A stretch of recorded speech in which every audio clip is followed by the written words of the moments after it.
Unit పథకం. ఏమిటిది? Unit పథకం. వార్షిక పథకంలో యూనిట్ పథకం ఒక అంతర్భాగం. వార్షిక పథకంలో యూనిట్ పథకం ఒక అంతర్భాగం. వార్షిక పథకం ఉపాధ్యాయుడు తయారు చేసిన తర్వాత అందులోని ఒక్కొక్క యూనిట్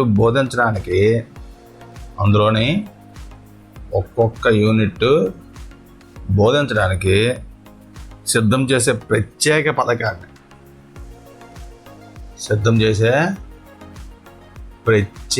పథకాన్ని ఏమంటారు? యూనిట్ పథకం అంటారు. యూనిట్ పథకం అంటారు.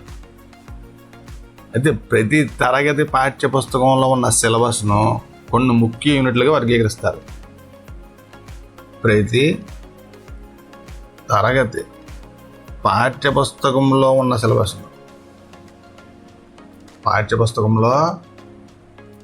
సిలబస్ను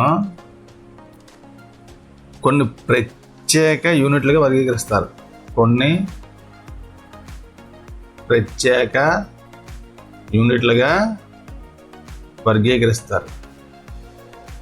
ప్రతి యూనిట్ యొక్క పరిధి, ప్రాధాన్యాన్ని బట్టి కొన్ని ఉప యూనిట్లు లేదా పాఠ్యాంశాలుగా ఉపయోగిస్తారు. ప్రతి యూనిట్ యొక్క పరిధి ప్రాధాన్యాన్ని బట్టి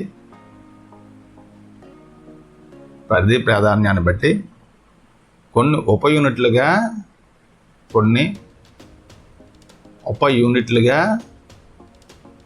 లేదా పాఠ్యాంశాలుగా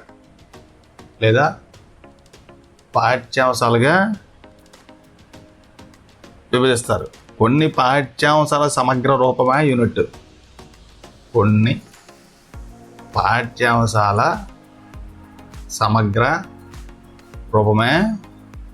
యూనిట్. అదే యూనిట్ అనేది సాధించిన లక్ష్యాలు, ప్రవర్తన మార్పులను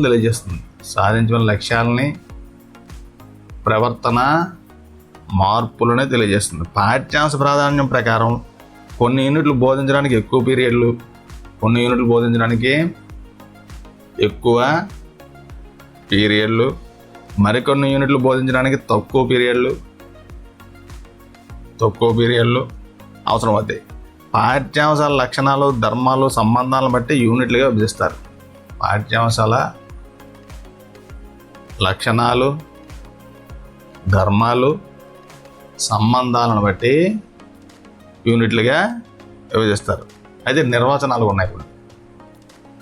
కొన్ని నిర్వచనాలు: విద్యార్థి చూడగల పరస్పర సంబంధం గల పాఠ్య విషయం గల ఒక సమైక్యమైన భాగం యూనిట్. ఇది ఎవరు చెప్పారంటే ప్రెస్టన్.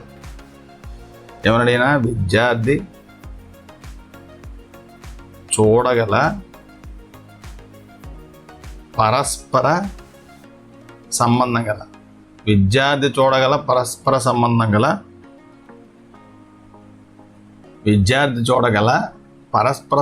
గల పాఠ్య విషయం గల ఒక సమైక్యమైన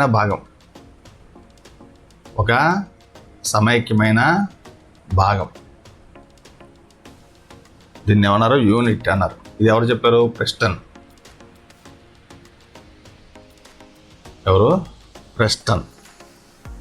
తర్వాత యూనిట్ అనేకమైన పరస్పర సంబంధం గల. తర్వాత ఇంకోటి ఏంటంటే యూనిట్ అనేకమైన పరస్పర సంబంధం గల అర్థవంతమైన కృత్యాలు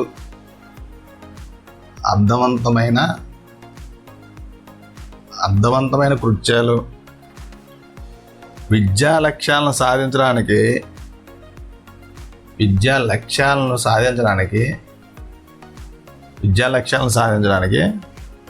అభ్యసన అనుభవాలు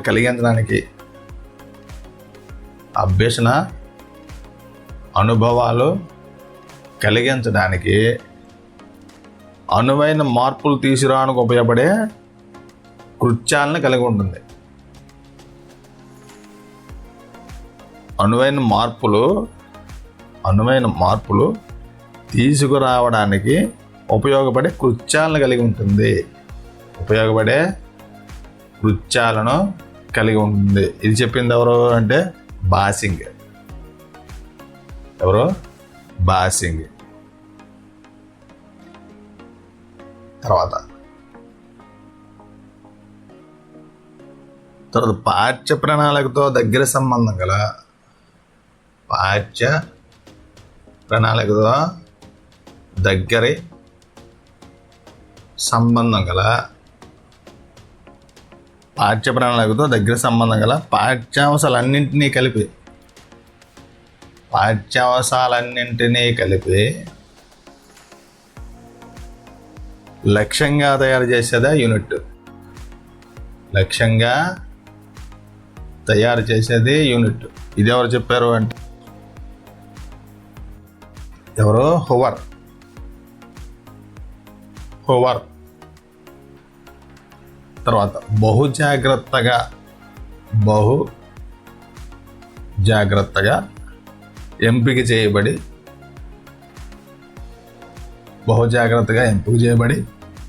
విద్యార్థుల అవసరాలకు మరియు అభిరుచులకు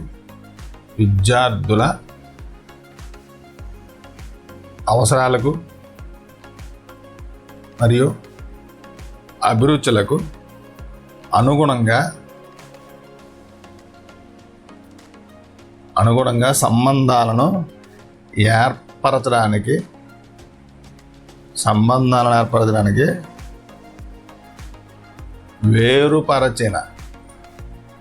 వేరుపరచిన విషయ భాగం యొక్క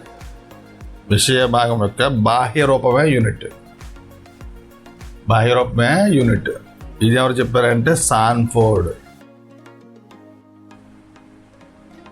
ఎవరు? సాన్ఫోర్డ్.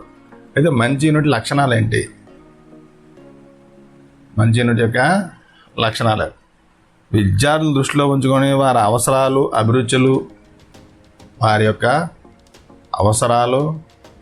అభిరుచులు, స్థితి, సామర్థ్యాలకు అనుగుణంగా యూనిట్ ఉండాలి.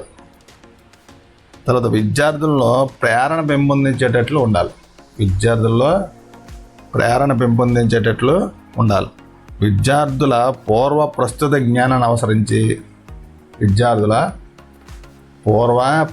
జ్ఞానాన్ని అనుసరించి కొత్త ఆలోచనలు సృష్టించేదిగా ఉండాలి.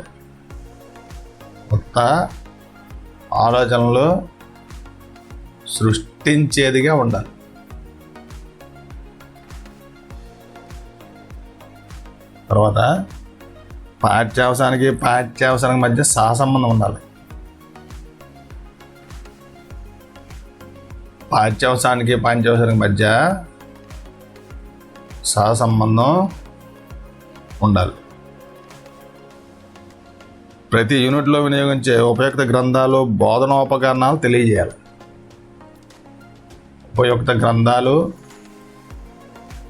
బోధనోపకరణాలు తెలియజేయాలి. సామాజిక భౌగోళిక అంశాలతో గల సంబంధం తెలియజేయాలి.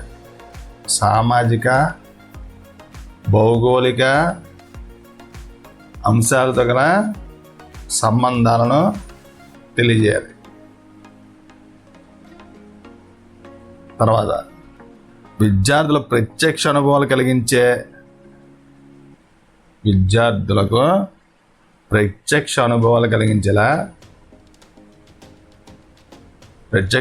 కలిగే విధంగా కృత్యాలు, ప్రయోగాలు, ఊహలు, క్షేత్ర పర్యటనలకు దీనిలో ఎక్కువ ప్రాధాన్యం ఉండాలి. యూనిట్లో పాఠ్యాంశాలు విద్యార్థుల భావి జీవితానికి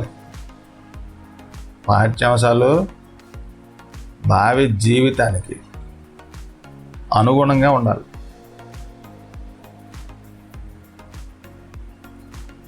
యూనిట్లో సిలబస్ విద్యార్థి సమగ్ర అభివృద్ధి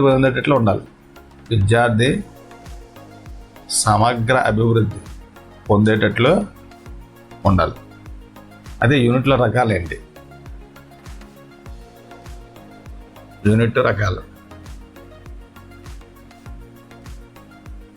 ముఖ్యంగా యూనిట్ని 2 రకాలుగా చెప్పవచ్చు.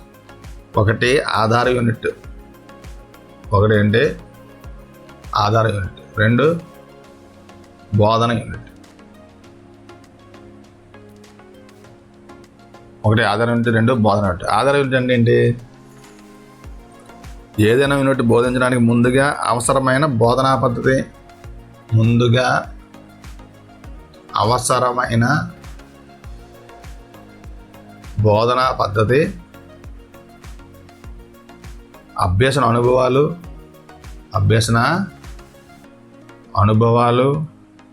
బోధన కృత్యాలు, బోధనోపకరణాలు, వివిధ కృత్యాలకు ముందుగా అనుకొని వివిధ కృత్యాలను ముందుగా అనుకొని తయారు చేయడాన్ని ఏమంటారంటే ఆధార యూనిట్ అంటారు. విస్తృతంగా ఆలోచించి మార్గదర్శకంగా బోధించడానికి ఆధార యూనిట్ ఉపయోగపడుతుంది. బోధన యూనిట్ అంటే ఏంటంటే ఉపాధ్యాయుడు తమకు అనుగుణంగా చక్కటి వాతావరణాన్ని కల్పించి బోధనకు అవసరమైన అందుబాటులో గల బోధనాభ్యాస సామగ్రి సేకరించి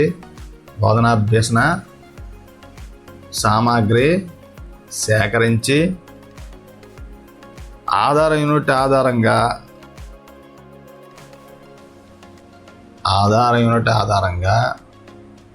చక్కటి అభ్యసన అనుభవాలతో కూడిన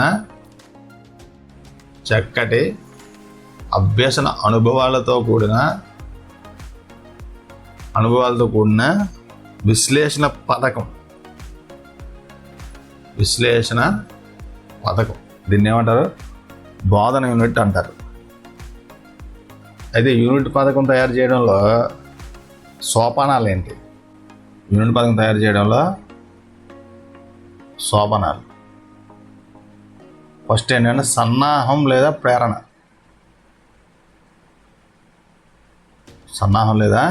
ప్రేరణ. విద్యార్థులు మానసికంగా విషయాన్ని నేర్చుకునే సంసిద్ధత కలిగి ఉంటే బోధించిన పాఠ్యాంశం వారికి సులభంగా చక్కగా అర్థమవుతుంది. ఇది ఈఎల్ థార్న్డైక్ ప్రతిపాదించిన మొదటి అభ్యసన సూత్రం మీద ఆధారపడి ఉంటుంది.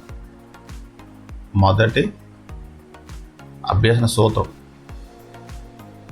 ఈఎల్ థార్న్డైక్ ప్రతిపాదించిన మొదటి అభ్యసన సూత్రం మీద ఆధారపడి ఉంటుంది.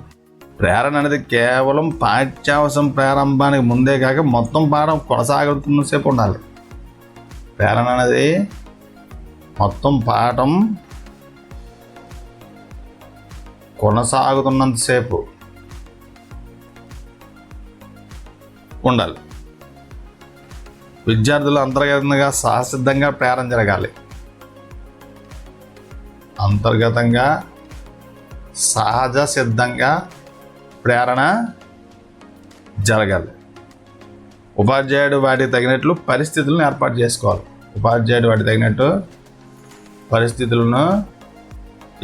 చేసుకోవాలి. నెక్స్ట్ బోధనా లక్ష్యాలు.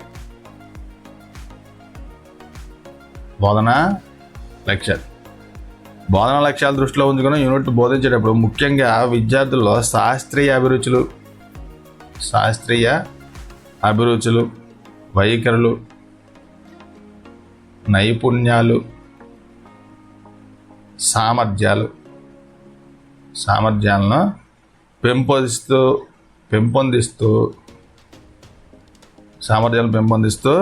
శాస్త్రీయ దృక్పథం ఉండేటట్లు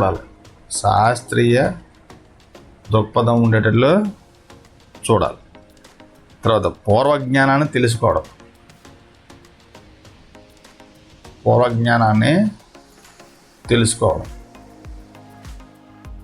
విద్యార్థులు పూర్వజ్ఞానాన్ని పరీక్షించడం వల్ల విద్యార్థుల పూర్వజ్ఞానాన్ని పరీక్షించడం వల్ల వారిని పాఠ్యోన్ముఖులను చేయడమే కాక వారి స్థాయిని అంచనా వేయడానికి కూడా వీలవుతుంది. వారిని పాఠ్యోన్ముఖులను చేయడమే కాక వారి స్థాయిని కూడా అంచనా వేయడం జరుగుతుంది.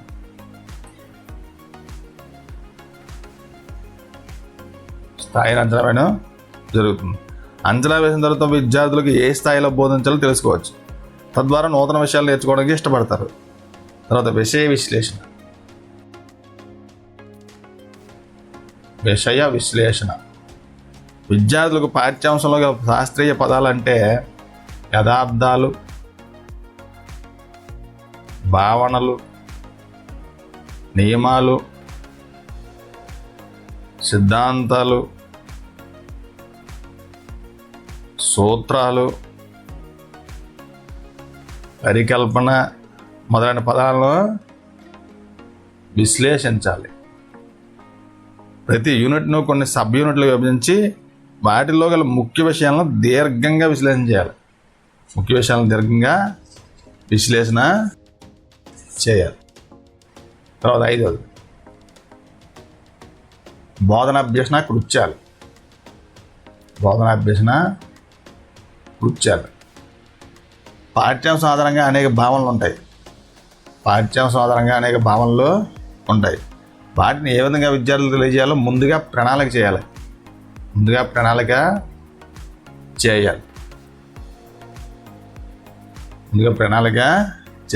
పాఠశాల, ప్రయోగశాల, క్షేత్ర పర్యటనలో కొన్ని ప్రాజెక్టులు తయారు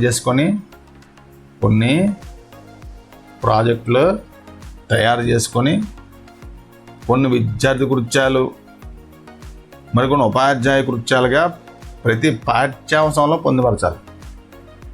కొన్ని ఏంటంటే ఉపాధ్యాయ కృత్యాలు, కొన్ని విద్యార్థి కృత్యాలు ప్రతి పాఠ్యాంశంలో పొందుపరచవచ్చు. తర్వాత బోధనాభ్యాస సామగ్రి.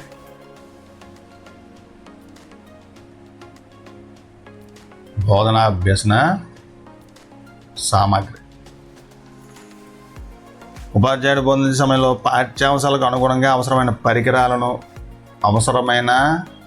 పరికరాలు ముందుగా తయారు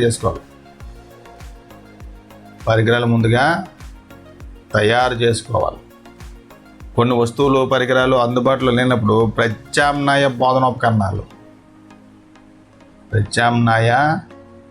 బోధనోపకరణాలు తయారు చేయడానికి సిద్ధంగా ఉండాలి.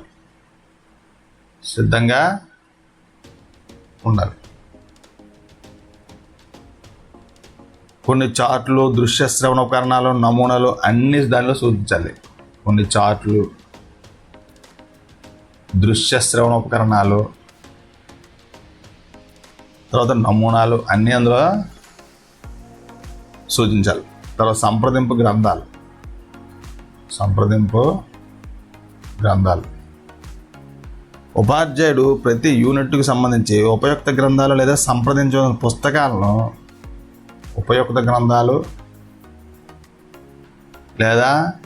సంప్రదించవలసిన పుస్తకాలను దానిలో తెలియజేస్తూ విద్యార్థుల అవసరాలకు అనుగుణంగా ఉండేవి, అందుబాటులో ఉండేవి తెలియజేయాలి. విద్యార్థుల అవసరాలకు అనుగుణంగా ఉండేవి, అందుబాటులో ఉండేవి తెలియజేయాలి. తర్వాత మూల్యాంకనం. నిరంతర సమగ్ర మూల్యాంకనం CCE ప్రకారం బోధన సమయంలోనే మూల్యాంకన ప్రక్రియ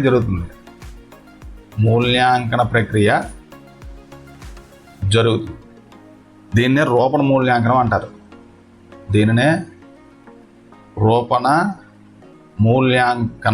అంటారు. దీనిలో మౌఖిక ప్రశ్నల రూపంలో కానీ రాత రూపంలో కానీ ఉండవచ్చు.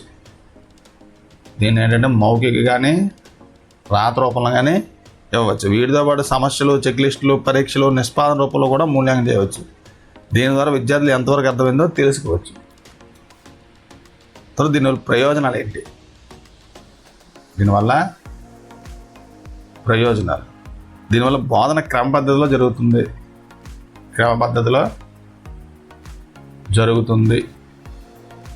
తర్వాత బోధనకు అవసరమైన వనరులు, బోధనా ఉపకరణాలు సమకూర్చుకొని ఉపయోగకరమైన నూతన ఆలోచనలు పొందవచ్చు.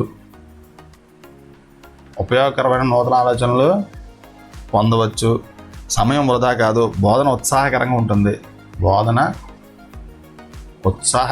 ఉంటుంది. సమయం వృధా కాదు. పాఠశాల మధ్య చక్కటి సహసంబంధం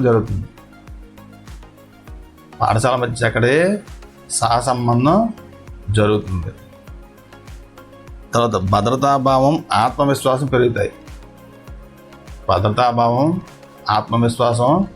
పెరుగుతాయి. అనుకున్న లక్ష్యాల సాధన కోసం విద్యార్థులు తమ మానసిక స్థాయిని బట్టి కొన్ని కృత్యాలను, ఊహలను, సన్నివేశాలను రూపొందించుకుంటారు. మానసిక స్థాయిని బట్టి విద్యార్థులు కొన్ని కృత్యాలను, వ్యూహాలను, సన్నివేశాలను రూపొందించుకుంటారు. తర్వాత విద్యార్థులు ఆయా స్థితిని బట్టి, మానసిక వికాసాన్ని బట్టి నియోజనాన్ని తయారు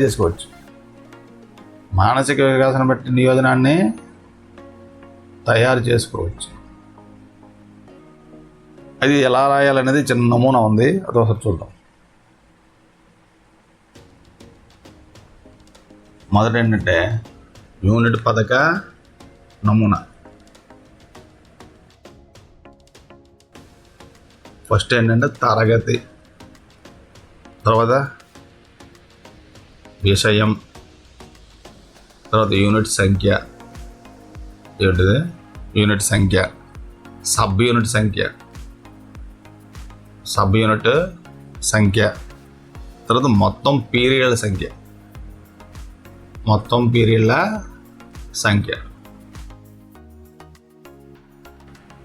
ఇక్కడ ఏమొస్తాయంటే క్రమ సంఖ్య, తర్వాత నెల, తర్వాత పీరియడ్ల సంఖ్య, తర్వాత విషయ విశ్లేషణ,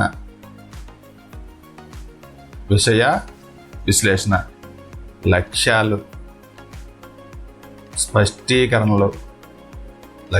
స్పష్టీకరణలు, బోధనా పద్ధతులు, బోధనా అభ్యాసన సామాగ్రి,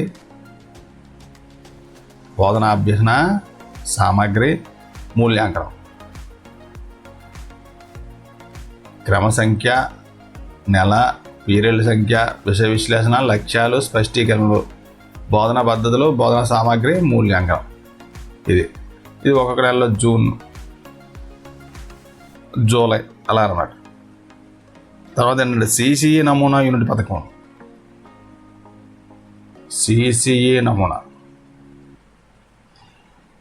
ఇందులో ఏంటంటే తరగతి, విషయం, పీరియడ్ల సంఖ్య, పాఠ్యాంశం, సాధించాల్సిన విద్యా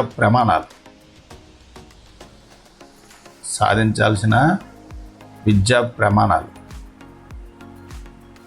ఇక్కడ ఏమేమి ఉంటాయంటే ఒకటి పీరియడ్, తర్వాత బోధనాంశం, బోధనా వ్యూహాలు, బోధనాభ్యాస సామాగ్రి లేదా వనరులు, సిసిఈ మూల్యాంకనం. ఫస్ట్ పీరియడ్, బోధనాంశం, బోధనా వ్యూహాలు, తర్వాత బోధనాభ్యాస సామాగ్రి, సిసిఈ మూల్యాంకనం. బోధనాభ్యసన సామాగ్రి, తర్వాత మూల్యాంకనం.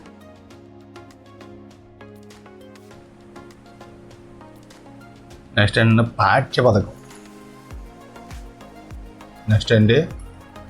పాఠ్య పథకం. ప్రభావవంతమైన బోధనకు పాఠ్యపథక రచన అనేది అతి ముఖ్యమైన సోపానం. ప్రభావవంతమైన బోధనకు పాఠ్యపథకం అతి ముఖ్యమైన సోపానం. పాఠ్యపథక రచన ద్వారా ఉపాధ్యాయుడు విద్యార్థులకు ఎదురయ్యే సమస్యలను గుర్తించి వాటిని నివారించవచ్చు. సాధించాల్సిన పాఠ్యాంశ లక్ష్యాలపై అతనికి గల అవగాహనను సమర్థవంతంగా బోధించడానికి ఎంపిక చేసిన పద్ధతులను తెలిపే ప్రక్రియను పాఠ్యపథకం అంటారు. సాధించాల్సిన పాఠ్యాంశ లక్ష్యాలపై అతనికి గల అవగాహనను సమర్థవంతంగా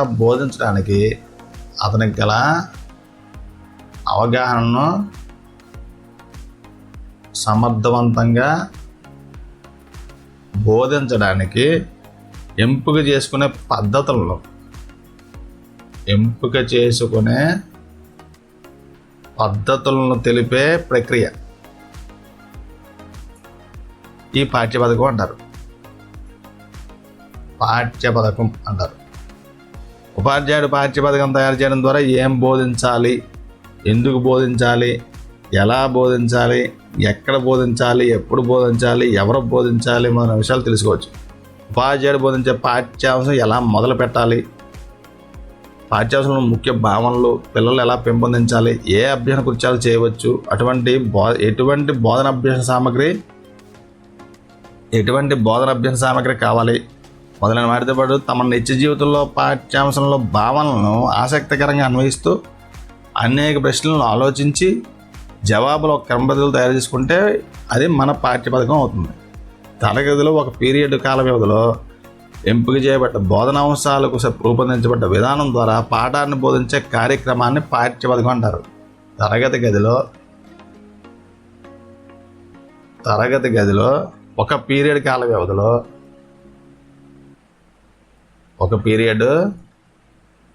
వ్యవధిలో ఎంపిక చేయబడ్డ బోధనాంశాలకు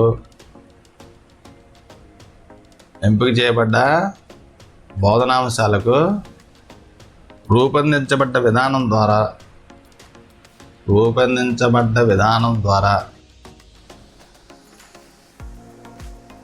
పాఠాన్ని బోధించే కార్యక్రమాన్ని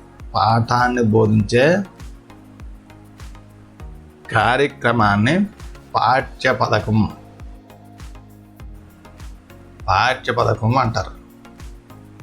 అదే కొన్ని నిర్వచనాలు ఉన్నాయి, అవి చూద్దాం. ఎల్బి స్టాన్స్ ప్రకారం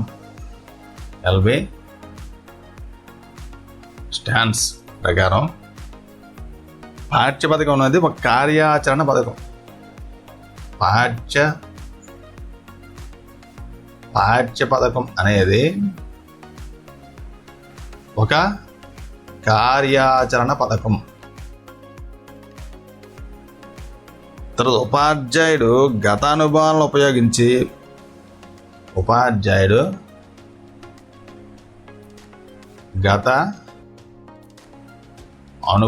ఉపయోగించి బోధన చేయడానికి ఉపయోగించే ప్రారంభ పనినే బోధన చేయడానికి ఉపయోగించే ప్రారంభ పనినే పాఠ్యపథకం అంటారు. ఎవరంటే W.M. రైబర్న్.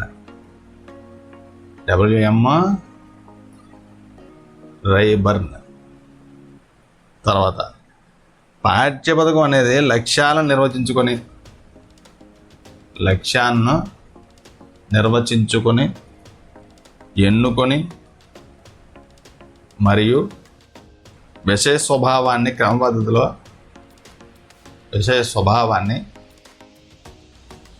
క్రమ పద్ధతిలో తెలిపే ప్రకటన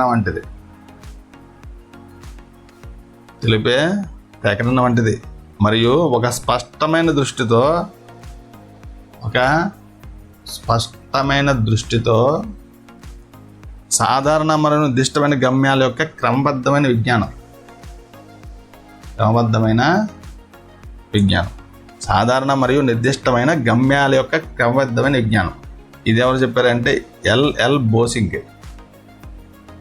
ఎల్ బోసింగ్. తర్వాత పాఠ్య పథకం అనేది ఒక పాఠ్యాంశంలోని ముఖ్య విషయాలను క్రమ పద్ధతిలో అమర్చడం. పాఠ్యపథకం అనేది పాఠ్యాంశంలోని ముఖ్య విషయాలను ఒక క్రమ పద్ధతిలో అమర్చడం. ఇది లక్ష్యాలను, అడగవలసిన విషయాలను, వస్తు సామగ్రి సంబంధించిన విషయాలను, నియోజనాలను కలిగి ఉంటుంది. ఇదేంటి? లక్ష్యాలను, అడగవలసిన విషయాలను, వస్తు సామగ్రికి సంబంధించిన విషయాలను, నియోజనాలను కలిగి ఉంటుంది. ఇది ఎవరు చెప్పారంటే కార్టర్ వి గుడ్.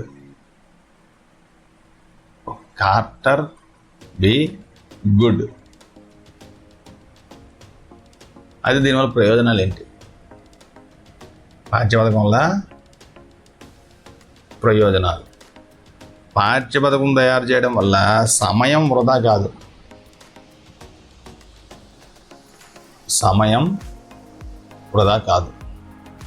బోధన అనేది విద్యార్థులకు అనుగుణంగా ఒక క్రమ పద్ధతిలో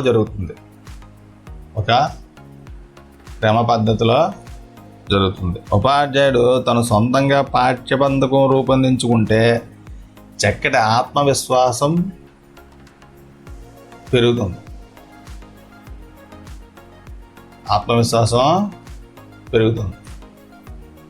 పాఠ్యాంశానికి అనుగుణంగా సాధారణ పాఠ్యాంశ ఉదాహరణలు చెప్పవచ్చు.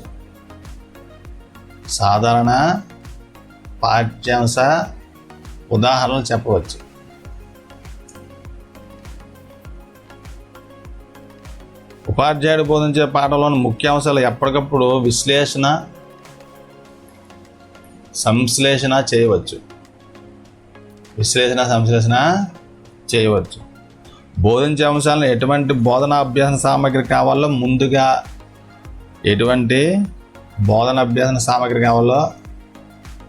ముందుగా తెలుసుకొని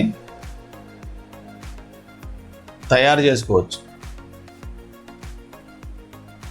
ఏ పాఠ్యాంశానికి ఎటువంటి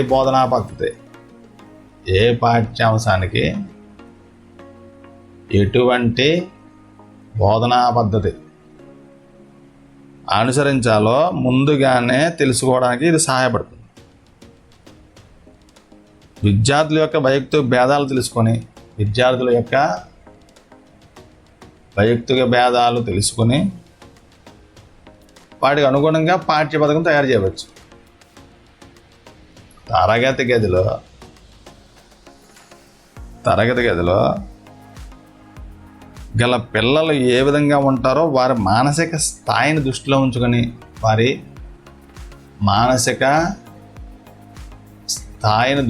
ఉంచుకొని ప్రశ్నలు, నియోజనాలు ఇవ్వవచ్చు.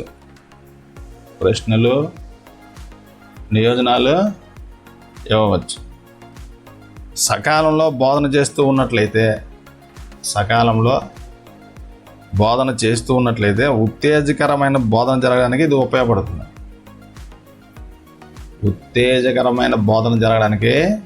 ఇది ఉపయోగపడుతుంది. పాఠ్య ప్రణాళికతో పాటు విద్యా ప్రణాళిక అనుసరించడానికి సహాయపడుతుంది.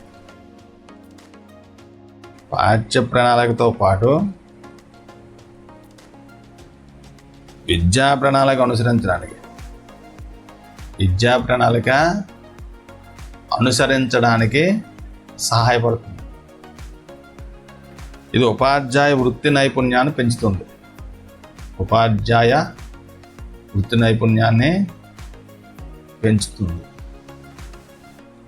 తర్వాత దీని లక్షణాలు ఏంటి? పాఠ్యపథకం లక్షణాలు.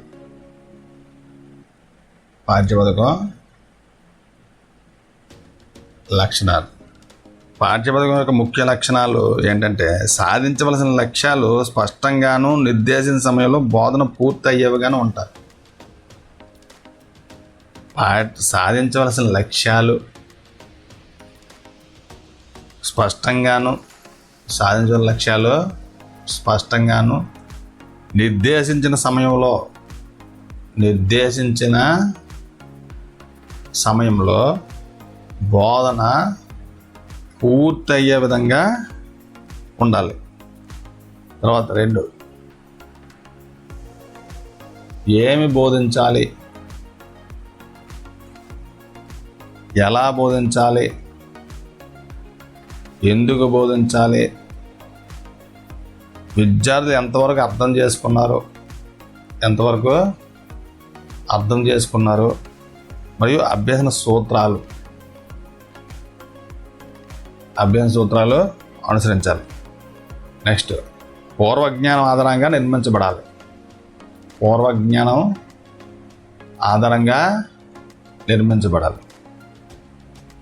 లక్ష్యాలు సాధించబడింది లేనిది ఖచ్చితంగా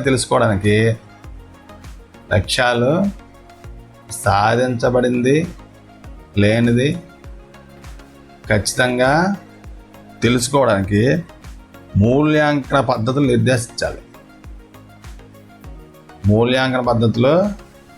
నిర్దేశించాలి. అందుబాటులో ఉండే వనరులను బోధనాభ్యసన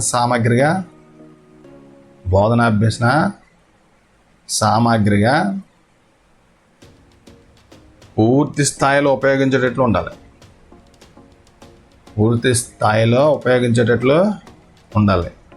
కాలం వనరులు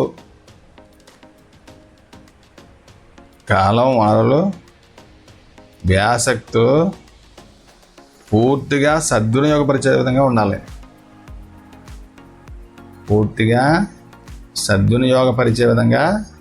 ఉండాలి.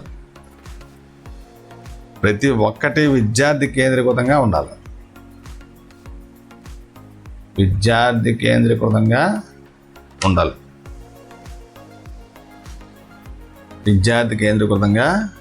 ఉండాలి. బోధనాభ్యసన ప్రక్రియలో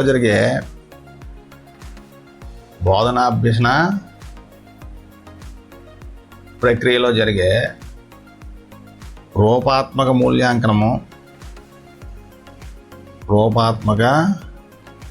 మూల్యాంకనం విద్యార్థుల నిత్య జీవిత అనుభవాలపై ఆధారపడి ఉండాలి. విషయాలు అమరికి క్రమబద్ధంగా ఉండి విద్యార్థుల అభ్యసనకు ఆలోచనకు స్వేచ్ఛనిచ్చేదిగా ఉండాలి. తర్వాత హెర్బర్ట్ పాఠ్య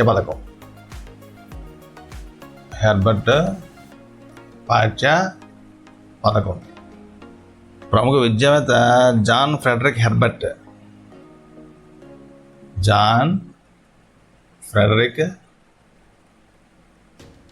హెర్బర్ట్ ఎప్పుడంటే 1776 1841 మనోవైజ్ఞానిక సూత్రాలను విద్యా వ్యవస్థతో ముడిపెట్టి విద్య అంటే కేవలం బోధన మాత్రమే కాదు,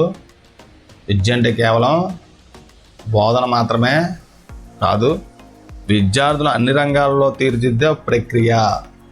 విద్యార్థులను అన్ని రంగాలలో తీర్చిదిద్దే ఒక ప్రక్రియ. బోధన అంటే విద్యార్థుల మీద ఉపాధ్యాయుడు కురిపించే పాఠాల వర్షం కాదు. మనసు అనేది అనుభవం ద్వారా భావాలను రూపొందించుకుంటుంది.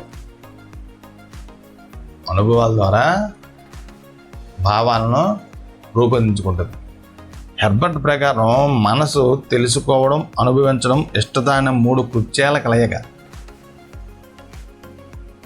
హెర్బర్ట్ ప్రకారం మనసు ఏంటి? తెలుసుకోవడం, తర్వాత అనుభవించడం, తర్వాత ఇష్టత అనే 3 కృత్యాల కలయికని, మానవుని మనసు వికాసం చెందడం వల్ల 3 దశలు ఉన్నాయని, అవి ఏంటంటే 1 సంవేదనలు, 2 స్మృతి మరియు ఊహ, 3 పరిపక్వ దశ. అయితే ఇక్కడ సోపానాలు ఏంటి? మొదటిది ఏంటంటే సన్నాహం. తర్వాత విషయ సమర్పణ, తర్వాత పోలిక లేదా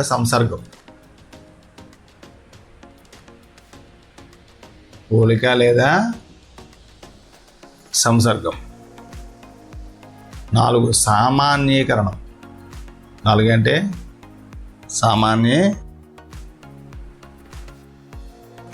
సామాన్యీకరణం. 5 వినియోగం. 6 సింహావలోకనం. మొదటిది సన్నాహం. ఏంటంటే ఈ దశలో ఉపాధ్యాయుడు విద్యార్థులను తాను బోధించబోయే పాఠానికి సంసిద్ధులను చేస్తాడు.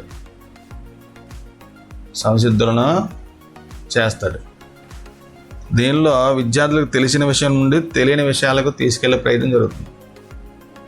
తెలిసిన విషయాల నుండి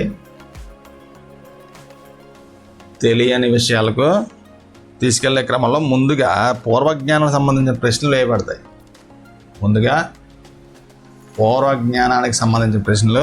వేయబడతాయి. పాఠ్యాంశంపై ఆసక్తిని కలిగిస్తూ ప్రేరణ కలిగిస్తూ పాఠ్యాంశం నేర్చుకోవడానికి సిద్ధపరచడాన్ని సన్నాహం అంటారు. పాఠ్యాంశం నేర్చుకోవడానికి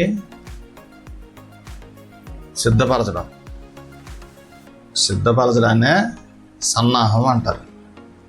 తర్వాత విషయ సమర్పణ.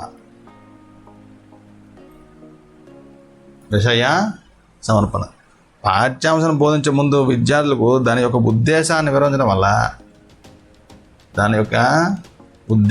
వివరించడం వల్ల ఉపాధ్యాయుడు విద్యార్థి ఇద్దరూ ఒకే లక్ష్యం వైపు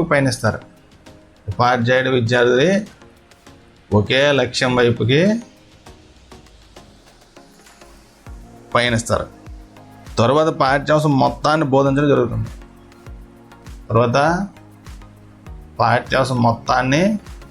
జరుగుతుంది. బోధనలో వివిధ బోధనా పద్ధతులు, బోధనాభ్యాస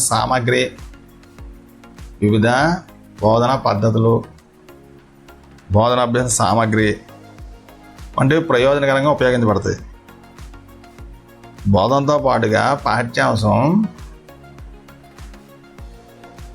సంగ్రహంగా రాతబల్ల మీద రాయబడుతుంది.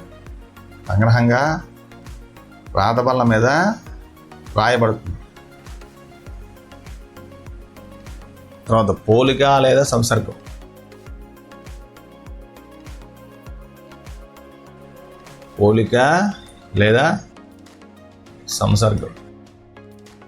విద్యార్థులు పాఠ్యాంశంలోని కొత్త భావాలను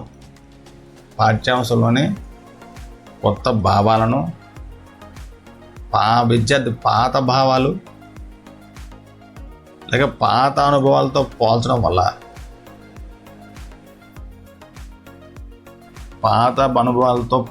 లేదా సంధానపరచడం చేస్తారు. దానివల్ల విద్యార్థులు పాత కొత్త జ్ఞానాన్ని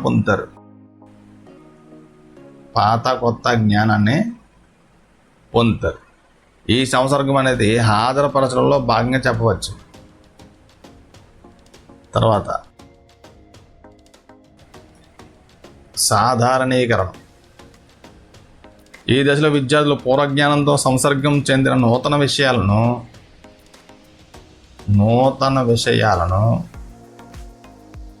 సాధారణీకరణం చేసుకుంటారు. విషయాల్లో సాధారణ ధర్మాలను సూత్రాలు, సిద్ధాంతాల రూపంలో విద్యార్థులు గ్రహిస్తారు. వీటిని అనేక విషయాల నుండి ఆగమన పద్ధతిలో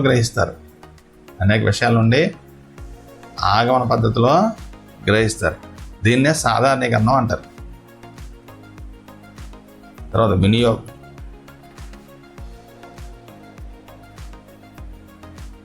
ఈ దశలో సాధారణీకరించబడిన విషయాలను విద్యార్థులు నూతన సందర్భాలలో ఉపయోగించడం నేర్చుకుంటారు. దానినే వినియోగం అంటారు.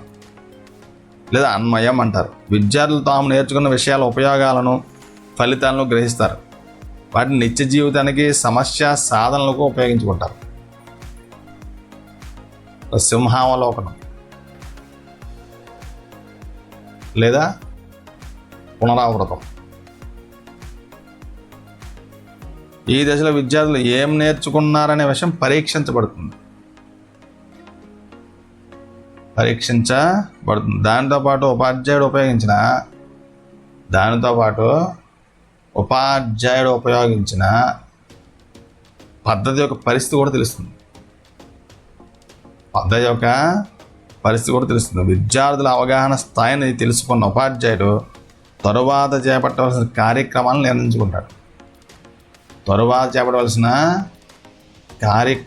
నిర్ణయించుకుంటాడు. ఉపాధ్యాయుడు విద్యార్థులను పాఠ్య విషయానికి సంబంధించి ప్రశ్నలు అడగడం, చిత్రాల భాగాలను గుర్తించమని అడగడం, లక్ష్యాత్మక పరీక్షలను నిర్వహించడం, ఇలాంటి వాటి ద్వారా స్థాయిని తెలుసుకోవచ్చు. పాఠ్యపథక నమూనా ఇదేంటంటే ప్రాథమిక అంశాలు. మొదటిది అంటే ప్రాథమిక అంశాలు. ఛాత్రోపాధ్యాయుడి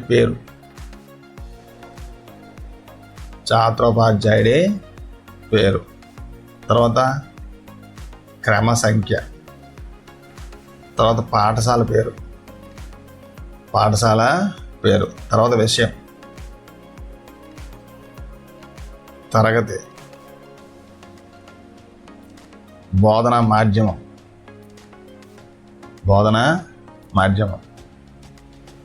తర్వాత యూనిట్ పేరు, తర్వాత సబ్ యూనిట్, తర్వాత తేదీ, తర్వాత సమయం. ఇవన్నీ రాసుకోవాలి. తర్వాత ఇది ఫస్ట్ అన్నమాట, ప్రాథమిక అంశాలు నెంబర్ 1.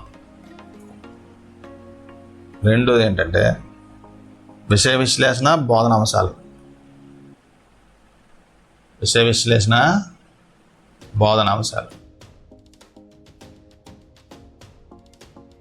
థర్డ్ 1 బోధనా పద్ధతి.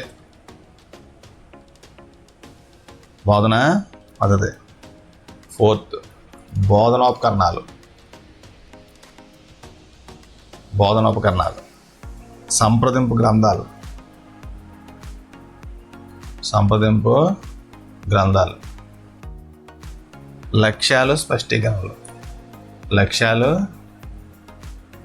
స్పష్టీకరణలు. ఇది ఒక పట్టిక రూపంలో అయితే మొదటి ఏంటి క్రమ సంఖ్య, తర్వాత బోధన సోపానాలు, లక్ష్యాలు, స్పష్టీకరణలు. బోధన సోపానాలు, లక్ష్యాలు, స్పష్టీకరణలు. దాని తర్వాత బోధన అంశాలు.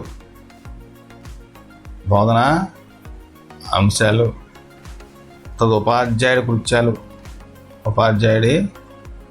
కృత్యాలు, విద్యార్థి కృత్యాలు. తర్వాత బోధనాభ్యాస సామగ్రి. తర్వాత నల్లబల్ల పని, మూల్యాంకనం.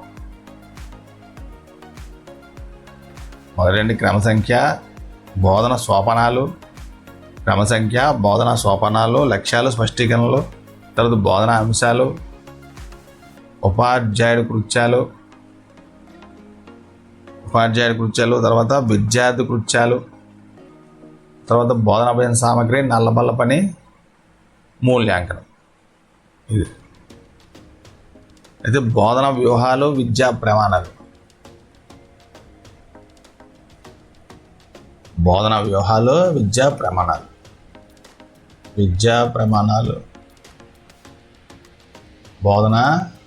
వ్యూహాలు. ఈ విద్యా ప్రమాణంలో మొదటిది ఏంటంటే విషయ అవగాహన. ఇక్కడ ఏంటంటే విషయ అవగాహనలో వివరణ, ఉపన్యాస పద్ధతి, ప్రదర్శన, స్వీయ అధ్యయనం, తర్వాత పర్యవేక్షణ, తర్వాత పర్యవేక్షణ, ఉదాహరణలు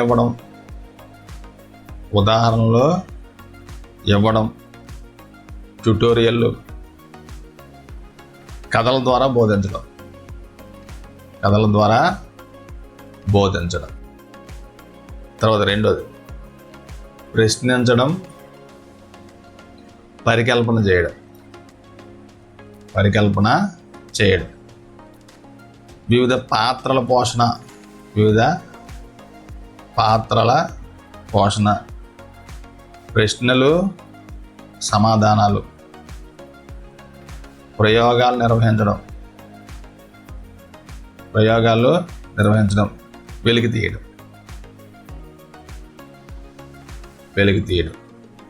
తర్వాత 3 ప్రయోగాలు, క్షేత్ర పరిశీలనలు.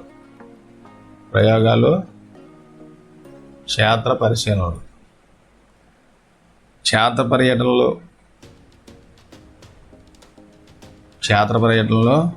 ప్రయోగాలు,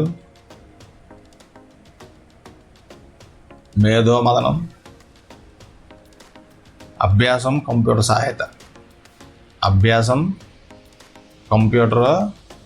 సహాయత. సమాచార సేకరణ నైపుణ్యాలు, ప్రాజెక్ట్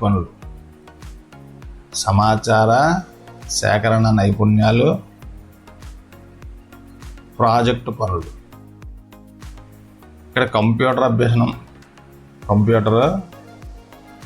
అభ్యసనం, పరిపృచ్ఛ,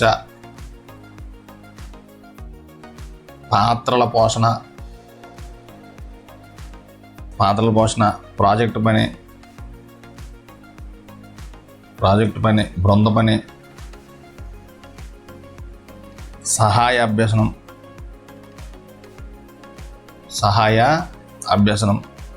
సహకార అభ్యసనం. తర్వాత బొమ్మలు గీయడం, నమూనాలు తయారు చేయడం.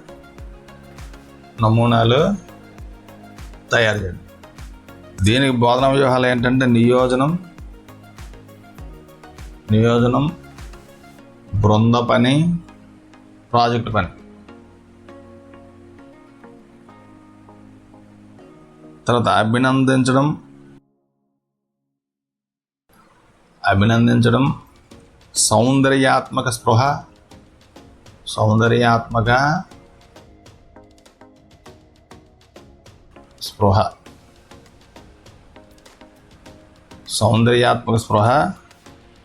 విలువలు పాటించడం. ప్రదర్శన, బృంద చర్చలు, విజ్ఞాన విహారయాత్రలు.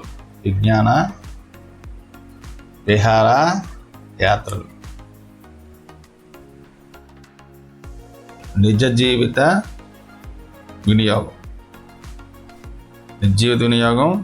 జీవ వైవిధ్యం పట్ల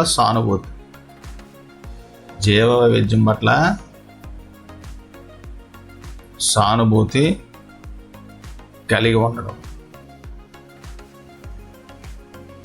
క్షేత్ర పర్యటనలో విజ్ఞాన విహారయాత్రలు,